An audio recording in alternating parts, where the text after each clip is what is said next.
Doom: The Dark Ages places you in the Slayer's boots long before 2016's Rampage.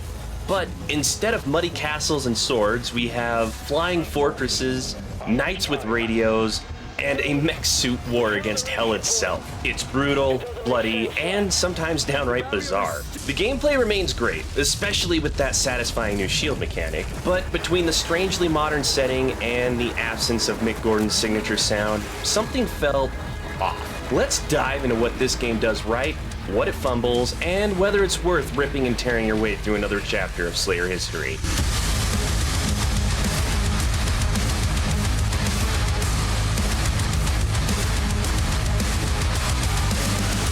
This game takes place long before the events of the 2016 release of Doom, still placing you in the giant boots of the Slayer. He is currently under the control of the makers through the use of a tether.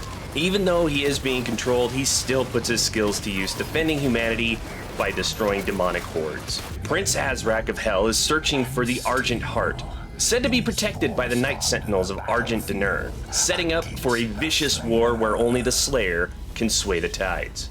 All the power of hell, cowering before one man. Playing from the Slayer's perspective, you will progress through chapters, moving from one fight to another.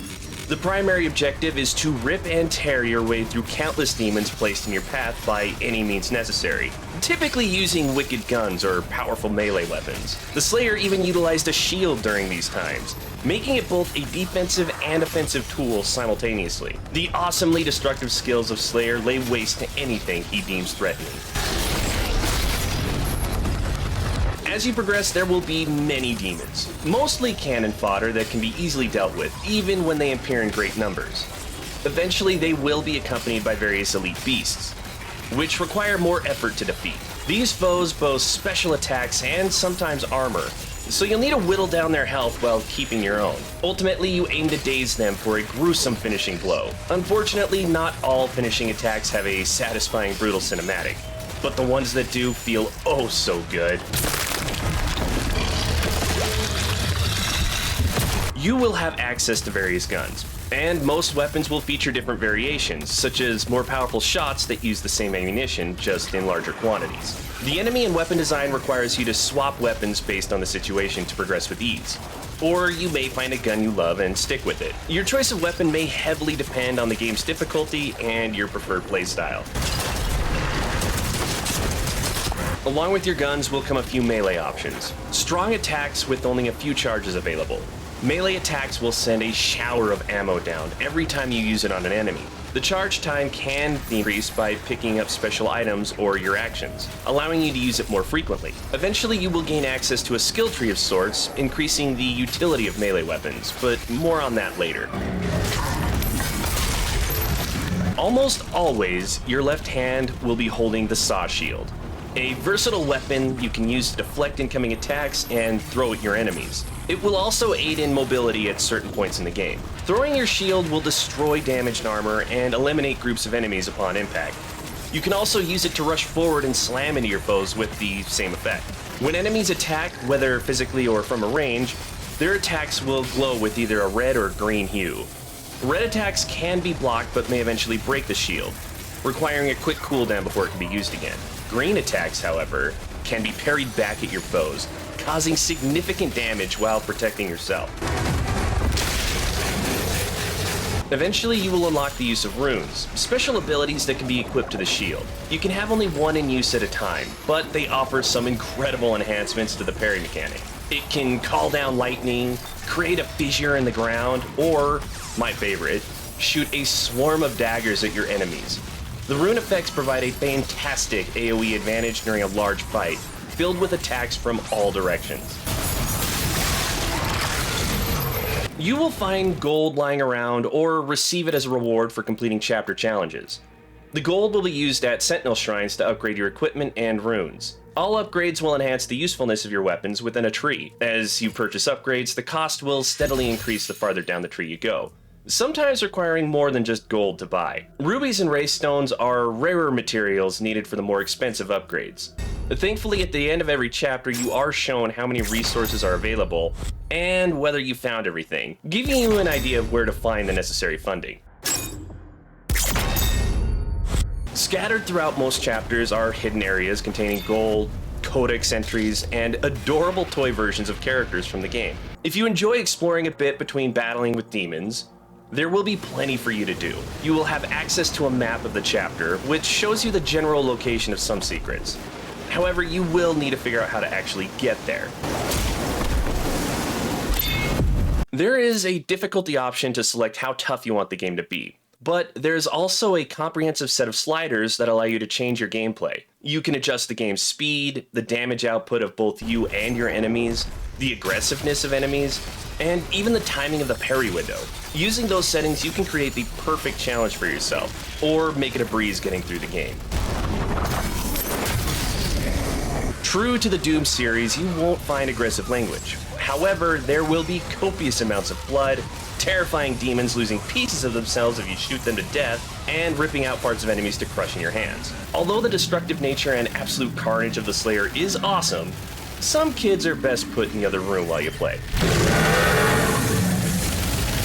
I would love to hear any thoughts or questions you have about the game, or my reviews, so leave me a message in the comments below. And while you do that, let's move on to my final thoughts and ratings. This was a fun new addition to the Doom series, especially if you're into the lore of the Slayer and his past. The game is titled The Dark Ages, but it looks nothing like one would expect the Dark Ages to look like. There are castles and a semblance of armor from an older time, but along with these elements come very modern concepts. You can find a platoon of knights riding in aerial vehicles, communicating with one another via headsets, or giant mech suits to fight kaiju-level demons, and guns. There are so many guns in these Dark Ages. Don't get me wrong, it would be a very bizarre Doom game without guns. They just almost seemed out of place. I found it amusing how technology could be so advanced while the clothing and architecture of everything looked like what you would refer to as our Dark Ages. The sorely missed element of the game would be Mick Gordon's musical composition. The music here still fits the game, but it lacks a magical touch. There was something special about Doom 2016's music that truly made the game shine. At one point, while replaying a little, I put on the original OST for Doom 2016 in the background while muting the in-game music, and it still complemented the gameplay and visuals, creating an excellent experience. The overall look of the game met expectations for Doom. Many of the enemies resembled those we've encountered in the past, with only minor changes like maybe some added fur. I understand this is meant to be a heavy metal hardcore game and world, but I did find some designs excessive and almost comical.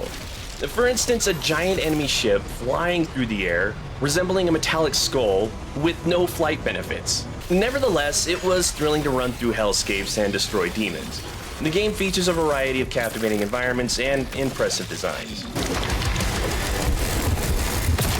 The story was entertaining, following the Slayer as he fights back against the forces of hell while dealing with his own issues of being held by a leash. But it was sadly overshadowed by the gameplay. There were cutscenes at the start and end of each chapter, but I was mostly waiting to get back to the carnage. As far as story elements go, it was very straightforward. No character growth or romances to the dismay of some, but it kept continuity throughout the game and gave us something to think about. The shining point of Doom is definitely the gameplay, which provides access to a wide variety of weapons to bring chaos and destruction to hell. There was also a greater emphasis on melee combat. Although the melee weapons themselves were charged, I always had a shield and I used it frequently. This gave me the option to rush forward and demolish large groups or throw into large enemies, stunning them for a few hits, making it an essential part of my arsenal. The parry mechanic was very helpful, although the window of opportunity remained quite large, even when I set it to the lowest possible option. I've played all the Doom remakes up to this point, all on normal difficulty, and this one was by far the easiest. Thankfully, there were plenty of difficulty options if I wanted to increase the challenge a bit. On normal, I found great synergy between the skills for the shield and the impaler rifle. Those two weapons carried me through the entire game. If I chose to play on a higher difficulty, it would require more thought on weapon usage and body placement. My favorite combo couldn't get me through every situation. Between all the achievements and challenges, there was some replayability to the game.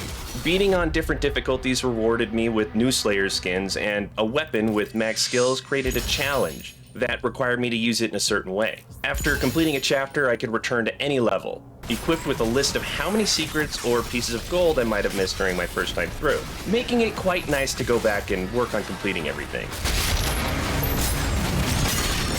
But with that, I would like to boil all these thoughts down into numbers and place this game on one of my shelves. The visuals were typical for Doom. Flashy colored projectiles and copious amounts of demons being ripped apart. Nothing phenomenal, but not absolute trash. I'm giving it a 3. The story, although interesting in terms of the Slayer and lore, sadly took a far backseat to the gameplay. I was able to pay attention to most of it, but it didn't hold my attention as well as others. That's another 3.